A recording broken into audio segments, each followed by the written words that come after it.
roles of a coach. The first role of a coach is to be a role model.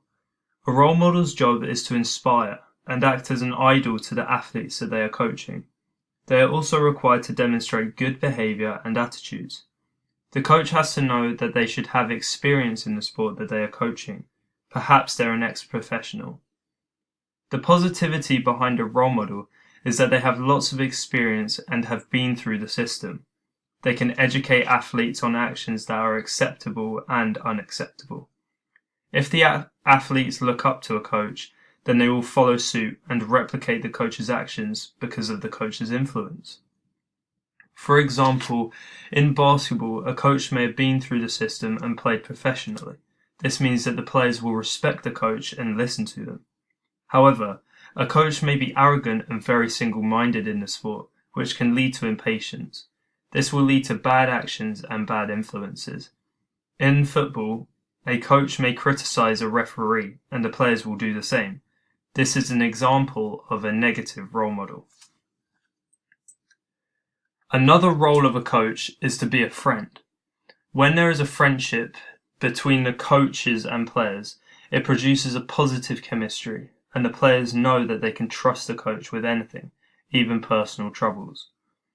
Player attitudes will change positively towards a coach that they like, and the athletes may perform better so that they make the coach proud.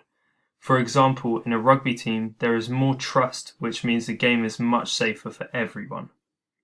As well as this, the coach may be willing to give up time for one-on-one training. However, because of the friendship, players may take advantage and mess around during training sessions. The players may also feel entitled to a guaranteed spot on the team, which is unfair to other players.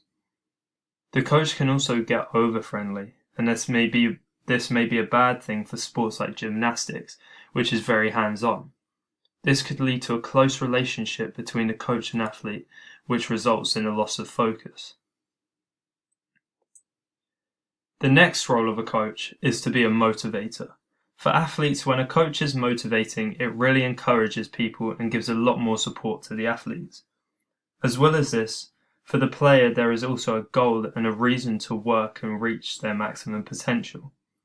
A good thing about being a motivator is that if someone else believes in you, then there will be more self-belief for a basketball player that may question their own potential and ability. The motivating coach will help them very much to reinforce confidence.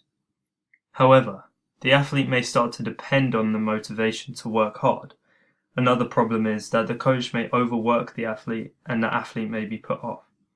For example, in a sport like archery that requires a low heart rate, a coach that excites the athlete may negatively affect the performance because the athlete's heart rate is high.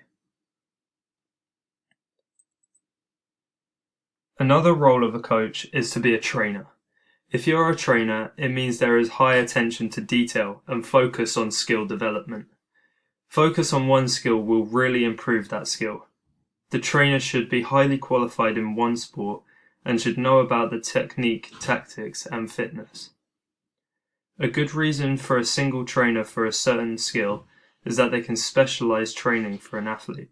For example, in rugby, there may be many different positions that do not perform the same job, so specific training for each position allows greater improvement. However, the trainer may not be highly qualified or may only have a broad understanding of all sports.